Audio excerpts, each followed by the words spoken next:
প্রত্যাশা করছি আপনাদের মাধ্যমে প্রধান উপদেষ্টা নিজে আমাদের এই বার্তাগুলো শুনবেন সময় নিয়ে, এবং প্রয়োজনে আমরা তার কাছে পৌঁছানোর ব্যবস্থা করব। কিন্তু আজকে আমরা সব কথা মাননীয় প্রধান উপদেষ্টাকে অ্যাড্রেস করতে চাই। সাংবাদিক ভাই ও বন্ধুরা, আপনাদেরকে জানাই যে আমরা ঘোষণাপত্র নিয়ে আসলে কোনো রিয়াক্ট করতে চাই না, কারণ বারবার বিভিন্ন বিষয়ে সংবাদ সম্মেলন করতে করতে আমরাও ভীষণ টায়ার্ড, এবং আপনারা এভাবে ছুটে আসেন। একটা অ্যারেঞ্জ করা এটা অনেক ঝামেলার ব্যাপার, আপনারাও জানেন।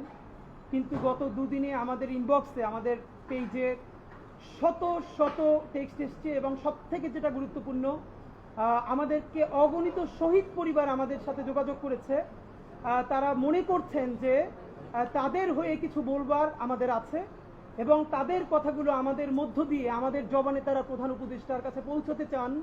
এর কারণ এই ইন্টারিমের একমাত্র ডক্টর ইউনূস ছাড়া অন্য কোনো উপদেষ্টাকে বর্তমান শহীদ পরিবার বা আপামর জনতা আর বাংলাদেশের বলে বিশ্বাস করতে পারেন না।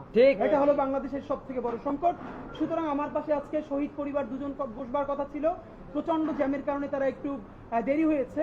তো আপনাদেরকে আজকে আমরা যা বলছি, এটা বাংলাদেশের এই প্রায় ১৫০০ শহীদ, অগণিত আহত যোদ্ধা এবং বাংলাদেশের আপামর মানুষের প্রতিনিধিত্ব করে, আমরা গায়ের জোরে প্রতিনিধিত্ব বলছি না, আমাদের জবান মানুষের কাছে ম্যাচ করে কিনা এটা আপনারা নিশ্চয়ই সামাজিক যোগাযোগের মাধ্যমে এই রিয়াকশনটা পাবেন।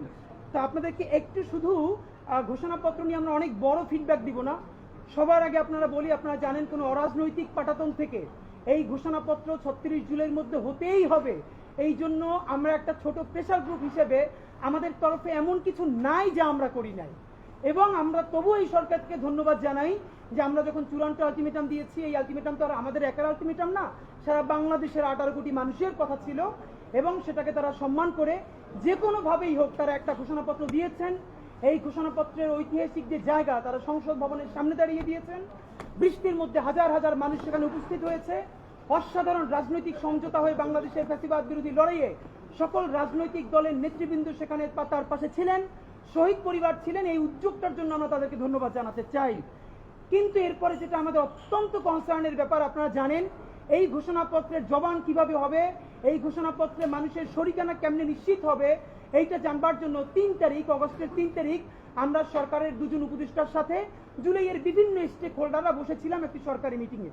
সেই সরকারি মিটিংয়ে আমরা উপদেষ্টাদেরকে জিজ্ঞেস করেছি যে এইখানে যে আমাদের দীর্ঘ ২০০ বছরের ব্রিটিশ বিরোধী লড়াই, যার চূড়ান্ত আকাঙ্ক্ষার প্রতিফলন ঘটেছে আমাদের মহান ১৯৪৭ সনের আজাদির মধ্য দিয়ে, তার সুনির্দিষ্ট তাকে স্বীকৃতি আছে কিনা।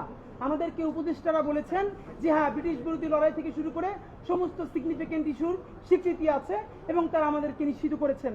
আমরা হতাশ হয়েছি, আমরা বলতে চাই না, বলতে খারাপ লাগে যে উপদেষ্টারা আমাদের সাথে মিথ্যা বলেছেন। আমরা ড্রাফট দেখতে চেয়েছিলাম, তারা বলেছে বিশেষ কারণেই যাতে আমরা ড্রাফটটা না দেখি, তারা আমরা যেন ট্রাস্ট করি। আমরা আজকে আপনাদের সামনে বলতে চাই, প্রধান উপদেষ্টার সেদিনকে বক্তৃতাটা আমরা অন্যভাবে বারবার দেখেছি। আপনাকে প্রধান উপদেষ্টা মহোদয়, আপনি কিভাবে দা ওয়ে ইউ টক, আপনার বডি ল্যাঙ্গুয়েজ, আপনি কোনটা স্পন্টেনিয়াসলি বলেন, কোনটা ইম্পোজড, এটা বোঝা যায় আপনার কথায়। পুরো যে বক্তৃতাটা, যে স্টেটমেন্টটা, যে ঘোষণাপত্রটা আপনি পড়েছেন, এইখানে আমরা আমাদের ডক্টর ইউনূসকে পাই নাই। আপনাকে মনে হয়েছে যে রাজনৈতিক দলগুলো সবাই মিলে লিখে দিয়ে আপনাকে দিয়ে পড়িয়ে নিয়েছে, কারণ আপনার যে স্পন্টেনিয়াস রিডিং, আপনি যেভাবে কথা বলেন, যেই আর্টিফিশিয়াল কোনো আর্টিকুলেশন ছাড়া কথা বলেন, আমরা সেটা পাই নাই। আমার মনে হয়েছে, আমাদের মনে হচ্ছে যে আপনি পড়ে শেষ করতে পারলেই বাঁচেন। আপনাদেরকে প্রথমে বলতে চাই, এই যে রাজনৈতিক দলগুলো আছে, আপনারা তো এই ঘোষণাপত্র বারবার দেখেছেন। সরকারের কয়েকটা অংশীজন আমাদেরকে বলেছে যে বড় ২-১টা রাজনৈতিক দল, তারা এই ঘোষণাপত্রের ওয়ার্ডিং এখান থেকে একটুও চেঞ্জ হয়ে গেলে তারা এই প্রোগ্রামে অংশগ্রহণ করবে না। তাহলে সেই রাজনৈতিক দল বিএনপি, জামাত ইসলামী, এনসিপি, সবাইকে প্রশ্ন করছি, আপনারা সবাই মিলেই কি ১৯৪৭ সালকে খারিজ করে দিয়েছেন? ঠিক। দুইজনে উত্তর দিতে হবে। ডক্টর ইউনূস সাহেব, আপনাকে বলতে হবে, দীর্ঘ ২০০ বছরের লড়াই, সেই ২০০ বছরের কতগুলো ইভেন্ট, সেই পলাশী থেকে শুরু করে আমাদের সেই সিপাহী বিপ্লব, এরপরে আমাদের কত কর্তা সত্তা, আমাদের কত জীবন, আমাদের পূর্বপুরুষ গাছের সাথে ফাঁসিতে ঝুলেছে এই আজাদির জন্য। আমাদের মঙ্গল পান্ডেরা, হাজী শরীয়তুল্লাহ, আমাদের তিতুমির, হাবিলদার রজবারি, তাদের রক্ত ঝরেছে। তার স্বীকৃতি আপনারা এখানে শুরু করেছেন শুধু এটা বলে যে যেহেতু উপনিবেশবাদী লড়াইয়ের সুদীর্ঘকালের ধারাবাহিকতা, এই যে উপনিবেশবাদী লড়াইয়ের সুদীর্ঘকালের ধারাবাহিকতা, এই ধারাবাহিকতা থেকে যে একটা রাষ্ট্র বাসনার প্রথম অর্জন আমাদের 1947, সেই 47-এর কে বিরোধিতা করেছে? ইভেন শেখ মুজিব করেছে। 71-এর যারা আমাদের হিরো, তারাও কি 1947 সালে রাষ্ট্রের কেউ বিরোধিতা করেছে? মুহাম্মদ আলী জিন্নার বোন ফাতেমা জিন্না নির্বাচন করেছেন, তাকে আইয়ুব খানের বিরুদ্ধে জয়ী করবার জন্য শেখ মুজিব দিনরাত 24 ঘন্টা কাজ করেছে। ঠিক। মুহাম্মদ আলী জিন্নার মৃত্যুর পরে তারা গড়াগড়ি দিয়ে কেঁদেছে, অসমাপ্ত আত্মজীবনী পড়েন। তাহলে এই যে বাঙালি জাতীয়তাবাদের ন্যারেটিভ, যেই বাঙালি জাতীয়তাবাদ গল্প শুরু করে 71 থেকে, এর আগে 200 বছরের কোনো লড়াই নাই, যেই বাঙালি জাতীয়তাবাদ বলে যেখানে পাহাড়ি, বিহারি, বাঙালি, হিন্দু, মুসলিম, বৌদ্ধ, খ্রিস্টান সবাই মিলে বাঙালি হয়ে যাবে, এখানে আর কোনো জাতিসত্তার আর কোনো পরিচয় নাই। এই যে জাতিবাদী রাজনীতি, সবাইকে বাঙালি করে তোলা, সেই বাঙালি করে তোলবার সর্বনিকৃষ্ট ফলাফল হয়েছে শাহবাগের জঘন্যতম মব। সেই শাহবাগের জঘন্যতম মব দিয়ে এই বাঙালি জাতীয়তাবাদের নামে আমাদের দেশে বিচারিক হত্যাকাণ্ডকে সব থেকে বড় লেজিটিমেসি দেওয়া হয়েছে। অদ্ভুত, আমরা কি দেখলাম আমাদের এই ঘোষণাপত্রে? সেই যে বাঙালি জাতীয়তাবাদের বয়ান, তারই মনে হয় যেন একটা কন্টিনিউয়েশন করা হয়েছে, তার ধারাবাহিকতা রক্ষা করা হয়েছে। তাহলে এই বাঙালি জাতীয়তাবাদের বয়ান, যেই বয়ান মানুষকে জুডিশিয়াল কিলিং করতে পারে, গুম করতে পারে, খুন করতে পারে, হত্যা করতে পারে, এবং বিরোধী দলে ভোট দেওয়ার ফলে ধর্ষণ করলে তার পক্ষে আবার ন্যারেটিভ তৈরি করতে পারে, সেই বাঙালি জাতীয়তাবাদের বয়ানের জন্য তো হাজারো মানুষ জীবন দেয় নাই। ঠিক। ডক্টর ইউনূস সাহেব, আপনাকে স্পষ্ট বলতে হবে, এইটা কি আপনি লিখেছেন? এইটা লেখার কথা আসিফ নজরুল সাহেবের, উনি আইন উপদেষ্টা। তাহলে আইন উপদেষ্টাকে বলতে চাই, আপনি যে ড্রাফট করেছেন প্রত্যেকটা রাজনৈতিক দলের কাছে পাঠিয়েছেন, জামাত ইসলামী আপনারা কেন এখনো বলছেন না আপনারা এখানে 47 নিয়ে কথা বলেছেন কি বলেন নাই? ঠিক। বিএনপি যদি বলে যে তারা 47-এর বিপক্ষে অবস্থান নিয়েছে, ঠিক আছে, আমরাও তাহলে বিএনপি বিপক্ষে রাস্তায় অবস্থান নিব এবং সেটা সামনে নির্বাচনে অবস্থান নিব। 47-এর ধারাবাহিকতা হলো 1971। ঠিক। সেই 1971-এর চূড়ান্ত ধারাবাহিকতা আমাদের 2024। 47, 71, 24 কে একটার বিপরীতে আর একটা বারবার দাঁড় করানোর চেষ্টা হয়েছে। প্রত্যেকটা বাংলাদেশ বিরোধী ষড়যন্ত্র। এই প্রত্যেকটা আমাদের জান গেছে, জীবন গেছে, জবান গেছে, আমরা প্রত্যেকটাকে সমানভাবে ধারণ করি বন্ধুরা। সুতরাং আপনাদেরকে দ্বিতীয়ভাবে বলি, বাঙালি জাতীয়তাবাদের যে সূচনা বিন্দু, সেইখান থেকে এই ঘোষণাপত্র শুরু হয়েছে, এটা আমাদের জন্য লজ্জার। দ্বিতীয় কথা, 1975 সনে যে 7ই নভেম্বর ঐতিহাসিক সিপাহী জনতার যে বিপ্লব, এটা এখানে উল্লেখ আছে, অসাধারণ, আমরা এটাকে অ্যাপ্রিসিয়েট করি। 1990 সনে যে অভ্যুত্থান হয়েছে সেইটাও আছে, কিন্তু 1990-এর পরে এই ঐতিহাসিক যে অভ্যুত্থানটা হলো, এরপরে সকল রাজনৈতিক দলগুলো মিলে যে একটা সমঝোতা করেছিল, 91-এর পরেই সেই সমস্ত রাজনৈতিক দলগুলো সেই সমঝোতা যে ভেঙে ফেলেছিল, রাজনৈতিক দলগুলো যে বিশ্বাসঘাতকতা করেছিল, তার কোনো প্রতিধ্বনি কেন ঘোষণাপত্রের মধ্যে নাই? আমাদেরকে বলেন। আমরা এই জুলাই আমাদেরকে রাজনৈতিক দল অসাধারণ স্টেক, বিরাট শরিকানা, কিন্তু রাজনৈতিক দল যদি এই অভ্যুত্থান একা করতে পারতো, তাহলে জামাতি ইসলামীর 6 জন প্রধান নেতৃবৃন্দকে ফাঁসি দেওয়া যাইত না, ওই সময় তারা ফালাই দিতে পারতো হাসিনাকে। বেগম জিয়াকে জেলে যাওয়া লাগতো না, হাত বাঁকা হয়ে ফেলা লাগতো না, তখনই বিএনপি ফালাই দিতে পারতো। এর মানে সকল রাজনৈতিক দল এবং রাজনৈতিক শক্তি সবাই মিলেই তো এটা করেছে। আমরা এখানে দেখলাম কি, যেইখানে রাজনৈতিক দলের ইনভলভমেন্ট আছে, কোথায় 1975-এর 7ই নভেম্বর, 1990 সেই জিনিসগুলোকে এখানে অ্যাড্রেস করা হলো, কিন্তু যেই ঐতিহাসিক পর্বগুলোতে রাজনৈতিক দলের সংশ্লিষ্টতা নাই, অরাজনৈতিক মানুষেরা সব থেকে বড় রাজনৈতিক কাজ করেছে, তার একটাকেও অ্যাড্রেস করা হয় নাই। প্রমাণ, পিলখানা হত্যাকাণ্ড হলো এমন হত্যাকাণ্ড যেটা স্বাধীন বাংলাদেশের মধ্যে বসে, তার বুকের উপরে বসে দেশপ্রেমিক সেনাবাহিনীকে ভারতীয় আধিপত্যবাদ সমস্ত শক্তি ব্যবহার করে আমাদের ভাইদেরকে, বোনদেরকে তাদের চোখের সামনে মুহুর্মুহু হত্যা করে তাদের লাশগুলো ভাসিয়ে দিয়েছে। আমরা চারপাশে তাকিয়ে রয়েছি। এই রকম আমাদের সামরিক বাহিনীর উপরে হত্যাকাণ্ড আপনারা পারলে বলেন তো, 1971-এ পাকিস্তানও কোন ক্যান্টনমেন্টে এইরকম আক্রমণ চালাই আমাদের সামরিক বাহিনীর দেশপ্রেমিক অফিসারদেরকে মারতে পারছে কিনা আপনারা বলেন? পাকিস্তান আমাদের আর্মিকে যেরকম এইরকম মারতে পারে নাই, ভারত এবং আওয়ামী লীগ মিলে পিলখানায় আমার 57 জন সেনা অফিসারকে জঘন্যতম ভাবে হত্যা করলো, তার স্বীকৃতি এখানে নাই। বলা হয় নাই যে পিলখানা হত্যাকাণ্ডের মধ্য দিয়ে হাসিনা ভারতকে এইখানে চূড়ান্ত ভাবে অনুপ্রবেশ ঘটিয়েছে। বন্ধুরা আমার, 2013 সনের শাপলা, মানে এমন ব্যাপার যে আমরা এগুলো নিয়ে এখন বাঙালি জাতীয়তাবাদ হলো এমন ন্যারেটিভ যা আপনি যদি ন্যূনতম মুখে দাড়ি থেকে পাঞ্জাবি থেকে মুখের আগে পরে বিসমিল্লাহ বলেন, অথবা আপনার সারা শরীরে মুসলমানিত্বের ন্যূনতম চিহ্ন থাকে, আপনি মানুষ থেকে মানুষ হয়ে উঠতে পারবেন না। এবং আজ এই জুলাইয়ের পরেও সেই মানুষগুলোকে মানুষ থেকে মানুষ হয়ে ওঠার নাগরিক ন্যূনতম মর্যাদার স্টেজ দেওয়া হয় নাই। যেই শাপলা গণহত্যায় সারা ঢাকার মধ্যে রাতের আধারে প্রকাশ্য দিবালোকে গুলি চালিয়ে অগণিত মানুষকে হত্যা করা হলো, এবং যেটার মধ্য দিয়ে ফজরের মধ্যে রক্ত ধুয়ে হাসিনা প্রথম শক্তি পেল যে কোনো গণহত্যা চালিয়ে ফজরের আগে রক্ত ধুয়ে আবার দেশ চালানো যায়, সেই গণহত্যার কোনো স্বীকৃতি নাই।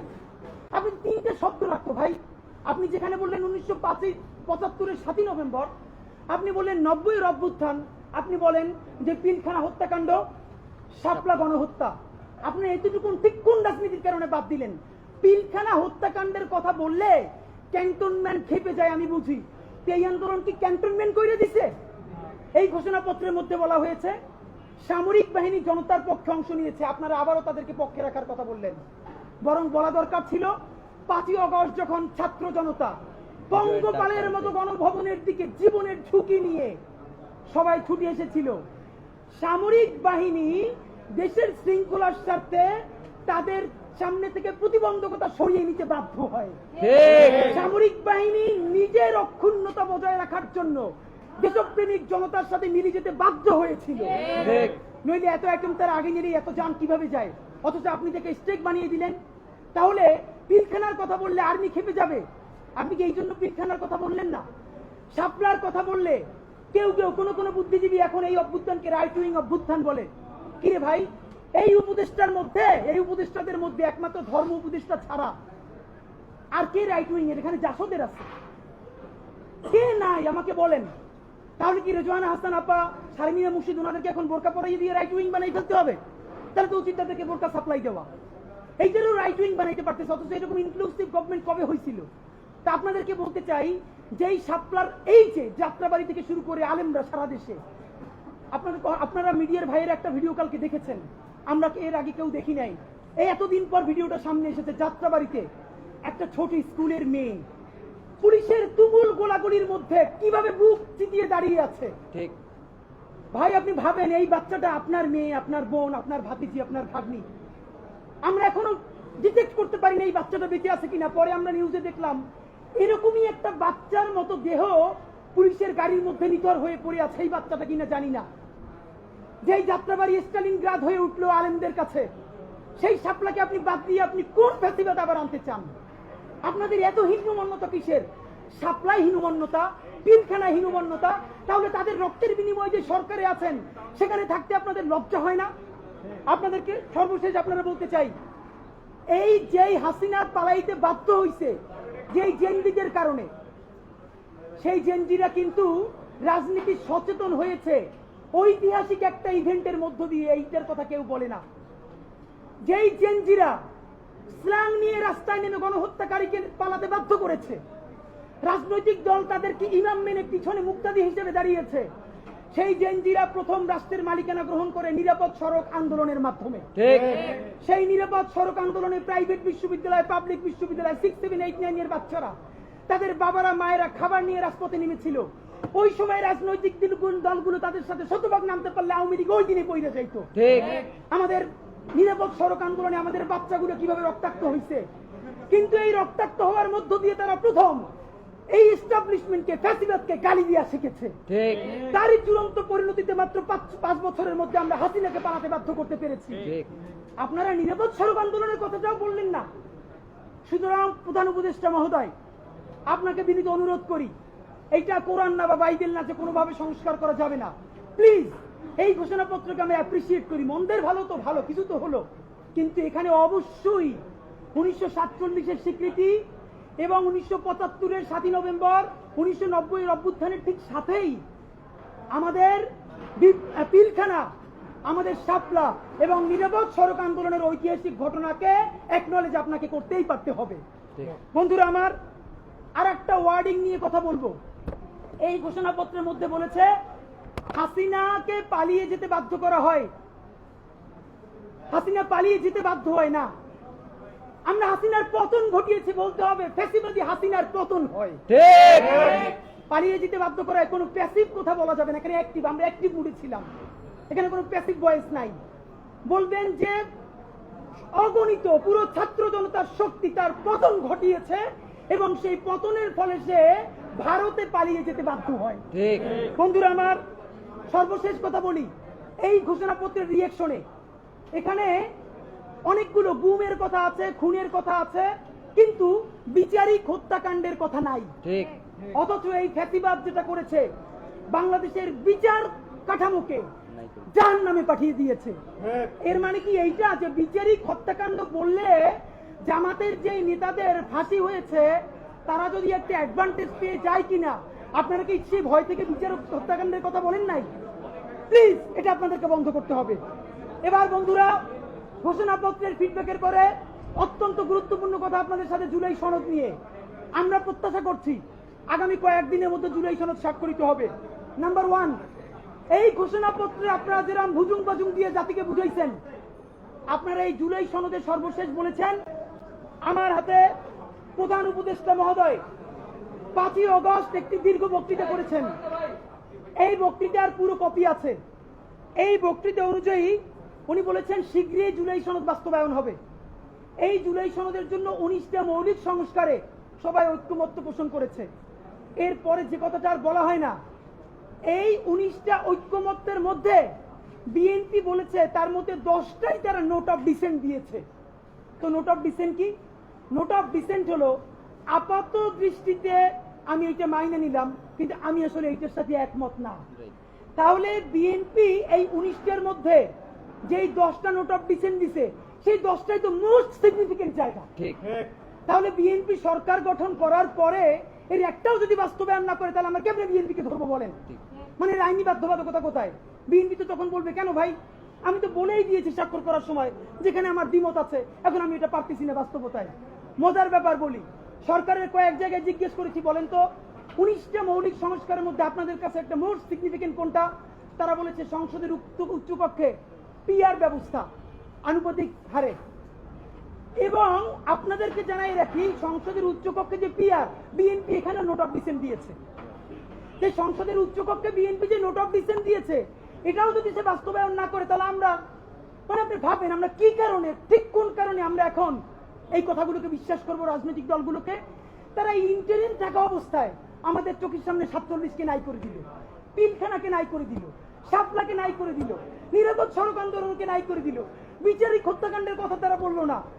যেই তারা ক্ষমতার মসনদ পেয়ে যাবে, এই কথা বলার পর যে আমরা আবার জেলে যাব না, তার প্রমাণ কি আপনাদেরকে বলবো?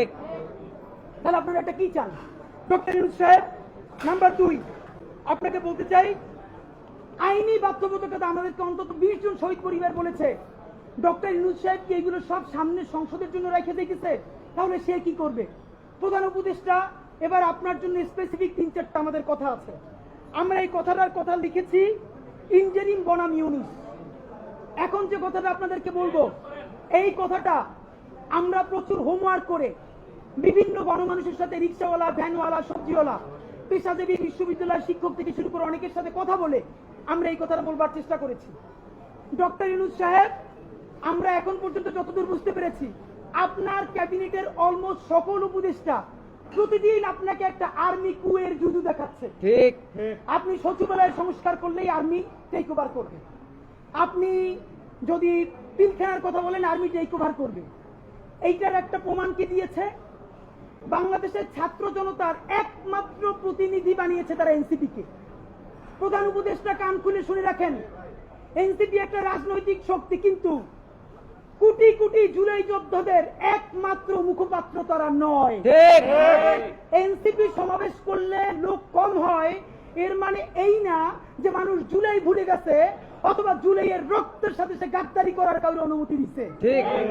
বরং এনসিপির সাথে লোক কমায়ের বড় বাস্তবতা হলো তারা মনে করে বিএনপি বা জামাতে ইসলামী ঠিক যেভাবে জুলাইকে বিভিন্নভাবে বিজনেসের মডেলে নিয়ে এসেছে, এনসিপিও এখন সেটাই করছে, তাই তারা এনসিপির সমাবেশে আসে না।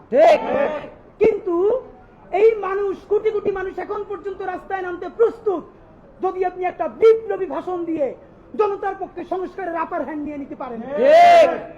প্রধান উপদেষ্টা আপনাকে বলি, আপনার উপদেষ্টারা সারাক্ষণ জুজুর ভয় দেখায় না?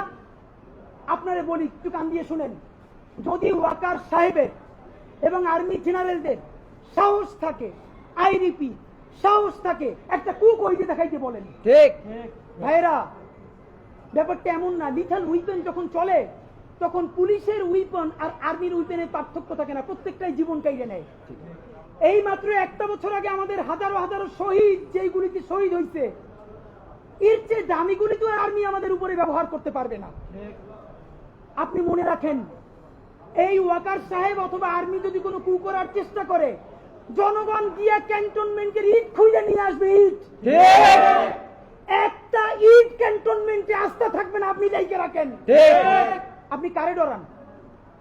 আপনি ভোট নেন। মিনিমাম 100 রিকশাওয়ালার সাথে কথা বলেছি গতকাল পর্যন্ত, প্রত্যেকে বলে এই উপদেষ্টাদেরকে তারা বিশ্বাস করে না, কিন্তু ইনুস বেড়া ভালো। এর মানে সারা বাংলাদেশের জুলাই যোদ্ধারা, জুলাইয়ের পক্ষের শক্তিরা আপনার মুখটা দেখা এখন পর্যন্ত এই সরকারের একটা হাত ধরে রাখছে। কিন্তু এই উপদেষ্টাদের কেউ কেউ ইতিমধ্যে রাজনৈতিক দল যারা সামনে ক্ষমতায় আসবে তাদের সাথে নেগোসিয়েশন করে কেউ সামনে আইনমন্ত্রী হবে, কেউ অন্যান্য মন্ত্রী হবে, কি কি হবে এইটা পাকাপোক্ত কইরা এখন তাদের জবানে আমাদের ঘোষণাপত্র লিখে দেয়।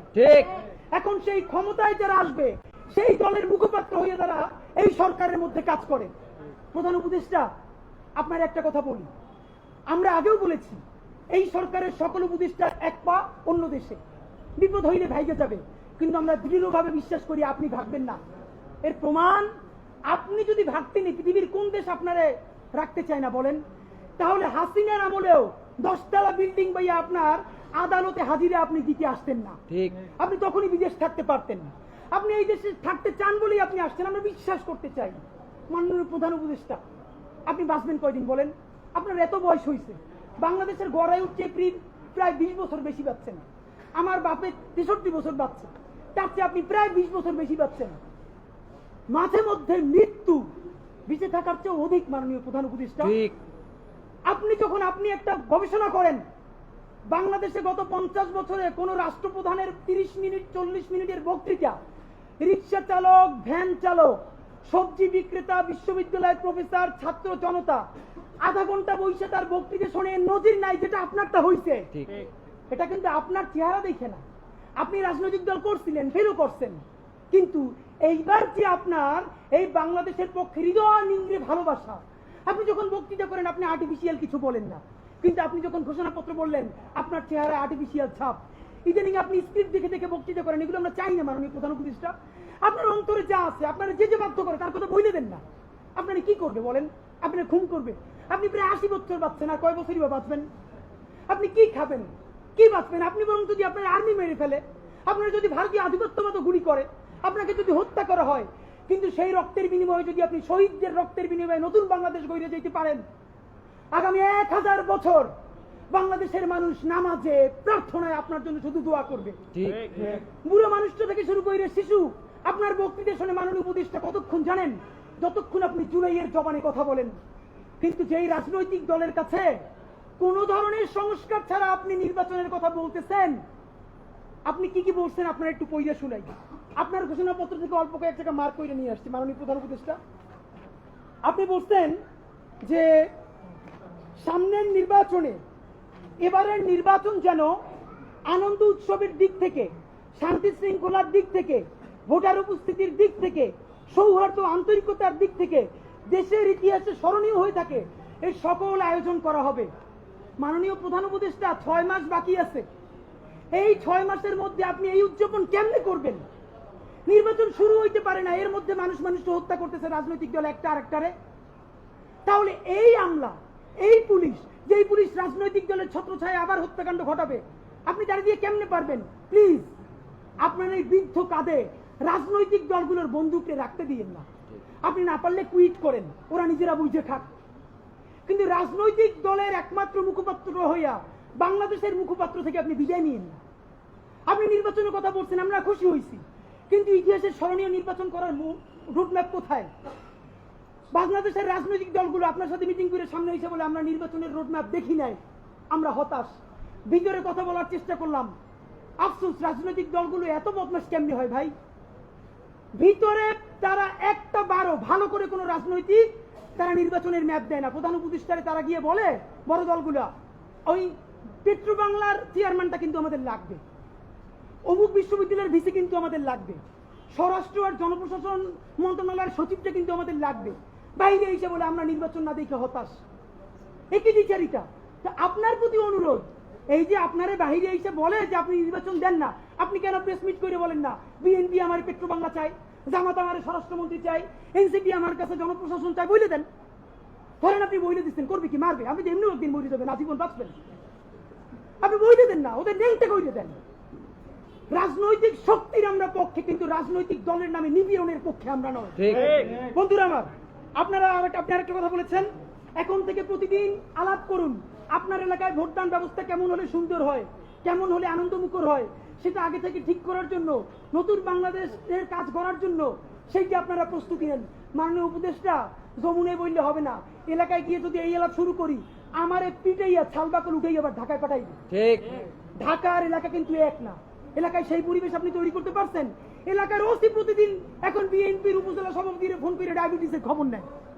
তা আমার কথা যদি বিএনপির বিপক্ষে যায়, আমার কথা যদি জামাতের বিপক্ষে চায়, তারা তো আমার দৌড়নি দিয়া কি করবে তা তো আপনি বুঝতে পারতেছেন না। প্রধান উপদেষ্টা, মাননীয় উপদেষ্টা, শেষের দিকে আপনার আর একটা কথা আপনারা বলা দরকার।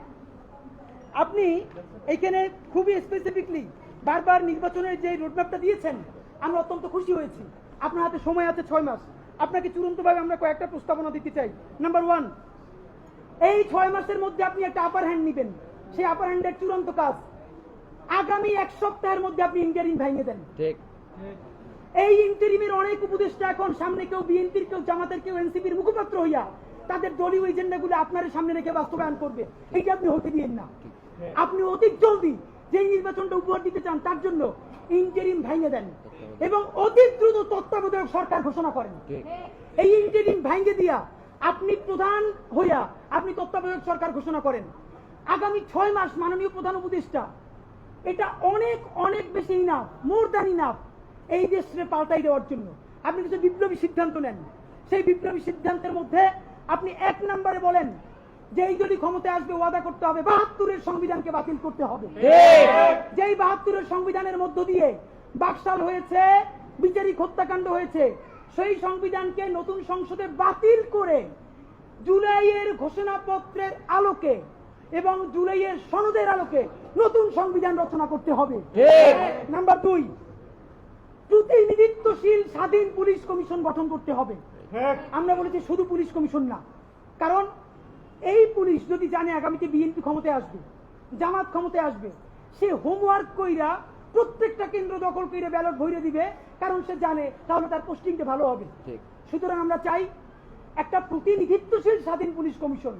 এটা যদি 10 জনের মেম্বার হয়, 2 জন বিরোধী দল থেকে থাকবে, 2 জন বিশ্ববিদ্যালয়ের শিক্ষক থাকবে, 1 জন শহীদ পরিবার থেকে থাকতে পারে, এই পুরো সরকার থেকে থাকবে 5 জন, বাকি 5 জন অন্য স্টেট থেকে। যদি সেটা হয় তাহলে ন্যূনতম তাকে কিন্তু একটা কন্ট্রোল করা যাবে।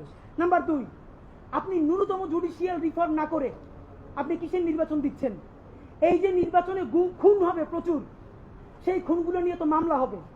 আমরা এই যে আসিফ মাহমুদ বনাম ইশরাক হোসেনের যে ক্যাচাল, সেই ক্যাচালে দেখলাম আদালত পর্যন্ত স্বীকার করতেছে যে এই ব্যাপারে রায় দেওয়ার উপরে তার উপরে চাপ ছিল। কোন রাজনৈতিক দল ক্ষমতায় নাই, সেই অবস্থায়ও যদি আদালত বলে যে এই রায় দেওয়া তার উপরে চাপ ছিল, যখন রাজনৈতিক দল থাকবে তখন তো চাপ লাগবে না, তখন আইন মন্ত্রণালয় দিয়ে লিখে পাঠাবে, সে শুধু সাইন করে দিবে। সুতরাং আপনি জুডিশিয়াল রিফর্ম কি করলেন সেই থেকে আপনাকে স্পেসিফিকলি বলতে হবে। জনপ্রশাসন সংস্কার, সবকিছুতে একমাত্র বিসিএস প্রশাসন ছড়িয়ে ঘুরাবে তা হইতে পারে না। আপনি ক্ষমতার ডিসেন্ট্রালাইজেশন করেন, আপনি পুলিশকে একটু ভিন্ন করেন, আপনি অন্যান্য ক্যাডারগুলোকে আরেকটু এম্পাওয়ার করেন। এই যে জনপ্রশাসন সংস্কারের মধ্যে প্রশাসকরা নিজেদেরকে প্যারালাল রাষ্ট্র ভাবে, এইটি আপনি ন্যূনতম ভেঙে দিতে না পারলে আবার তো সে আমলাতান্ত্রিক দেশ করবে। এবং আপনাকে সর্বশেষ আমরা বলতে চাই, আগামী 6 মাস আমরা আপনার কাছে অ্যাকশন দেখতে চাই। সেই অ্যাকশনটা হলো, এখন চলে আগস্ট মাস, আগস্টের মধ্যে আপনি ইন্টারিম ভেঙে দেওয়ার চূড়ান্ত রূপরেখা প্রণয়ন করেন। এতদিন বলছি আমরা বিচার সংস্কার, বিচারের কোন কোন রায়টা আসবে আপনি তা তো একটা বললেন না এই আপনার দীর্ঘ বক্তৃতার মধ্যে, কিন্তু আপনি ঠিকই নির্বাচনের সব কথা তো বললেন। থ্যাংক ইউ, আপনি এটা বলেছেন। তাহলে বিচার নিয়ে আপনি এরকম বলতেছেন না কেন? নাম্বার 2, এতদিন আমরা আগে বলেছি সংস্কার, তারপরে বলেছি মৌলিক সংস্কার, না এখন মৌলিক সংস্কারও বলি না, নির্দিষ্ট 5টা সংস্কারের কথা বলেছি। আমরা পুলিশের সংস্কার চেয়েছি, আমরা জুডিশিয়াল রিফর্মের কথা বলেছি, আমরা নির্বাচন কমিশনের যে বর্তমান প্যাটার্ন এইটা ভেঙে দেওয়ার কথা বলেছি। প্লিজ, কোন সংস্কারটা কবে হবে? নির্বাচনের আগে যদি আপনি একটা সংস্কার নিজে করে দেখাতে না পারেন, তাহলে বলেন প্রবাস থেকে লক্ষ টাকা প্লেন ভাড়া দিয়া বাংলাদেশের মানুষ কেন ভোট দিতে আসবে? বলেন, সে তো জানে একটা সংস্কার আপনি করতে পারেন নাই। এই যে ভোট দিয়ে যাবে যারা ক্ষমতায় যাবে, তারা ঠিকই আগর কাটামতে সব 91 যেরকম তারা চুক্তি ভঙ্গ করেছে, চুক্তি ভঙ্গ করে আবার ফ্যাসিবাদ কায়েম করবে। শুধু শুধু সে কেন দেশে ভোট দিতে আসবে বলেন? সুতরাং আপনি যদি সত্যিকারে চান বাংলাদেশের ইতিহাসের সেটা নির্বাচন হোক, প্রবাসীরা ভোট দিক, লক্ষ লক্ষ টাকা খরচ করে মানুষ ঈদের মতো উদযাপন করুক, তাহলে ন্যূনতম কয়েকটা বিচার আপনার নির্বাচনের আগে করে দেখাতেই হবে। এই ইন্টারিমের সকল উপদেষ্টাকে বিদায় দিয়ে নতুন ফ্রেশ তত্ত্বাবধায়ক সরকার গঠন করতে হবে এবং অতি দ্রুত আপনাকে রেভলিউশনারি কিছু কাজ করে দেখাতে হবে, যাতে মানুষ বিশ্বাস করে রাজনৈতিক দলগুলো আসলেও তারা কোনো ধরনের গাদ্দারি করতে পারবে না। এবং সর্বশেষ কথা, সকল রাজনৈতিক দলের সাথে বারবার বসেন উপদেষ্টা মহোদয়, একটা বার 1500 প্রায় শহীদ তার পরিবারের সাথে আপনার বসা দরকার হয় না? এই যে এত সংস্কার করলেন, আমাদেরকে কেন তারা ফোন করে জিজ্ঞেস করে যে এইগুলো সবটি তারা না কইলেই চলে যাবে? প্লিজ, জুলাই সনদ ঘোষণার আগে যা যা করতেছেন সেই রাজনৈতিক দলগুলোর একদিকে সামনে রাখেন, শহীদ পরিবারগুলোর সামনে রাখেন, তারপর বলেন যে এইটা করছি, একটু শহীদ পরিবারের কথার মূল্যায়ন করেন। এইটা যদি একটাও না করেন তাহলে কি করব? এই সরকার দুর্বল হয় সেটা করব না, আমরা নির্বাচনের বিরুদ্ধেও দাঁড়াবো না, তাইলে আবার বলবে আমরা গণতন্ত্র চাই না। আমরা যারা ক্ষমতাহীন কিন্তু জনতার জবানে কথা বলি, তারা এই নির্বাচন বয়কটের ডাক দিব। তখন একমাত্র যারা ক্ষমতায় এসে দুর্নীতি করবে সেই 20% মানুষ ছাড়া আপনি কোন কেন্দ্রে একটা কাক বিড়ালও খুঁজে পাবেন না। মাননীয় প্রধান উপদেষ্টা, জনতা শক্তিশালী না ক্ষমতা শক্তিশালী, আপনি যদি সেটা চ্যালেঞ্জ হিসেবে নিতে চান তাহলে কোন সংস্কার ছাড়া নির্বাচন দিতে পারেন, কিন্তু শত শত লাশ তারা ফালাবে, সেই দায়ও আপনার নেওয়া লাগবে। মাননীয় প্রধান উপদেষ্টা, আপনারে আমরা ভালোবাসি জুলাইয়ের জন্য, আপনি প্লিজ তাদের বন্দুক আপনার কাঁধে নিয়ে আপনি বিদায় নিয়েন না, আপনি জুলাইয়ের বন্দুকটা হাতে নেন। রাজনৈতিক দল আর্মিরে ডাইকে বলেন যদি আমার হেল্প করেন করেন, নইলে যা যা করছেন সব বইলে আমি বিদেশ চলে যাব। যেই বাংলাদেশ জুলাই অর্জন করছে, সেই জুলাই আবার তাদের বিরুদ্ধে রক্ত দিয়া ইনশাল্লাহ ইনসাফের বাংলাদেশ গড়বে। বাংলাদেশ জিন্দাবাদ, ইনকিলাব জিন্দাবাদ।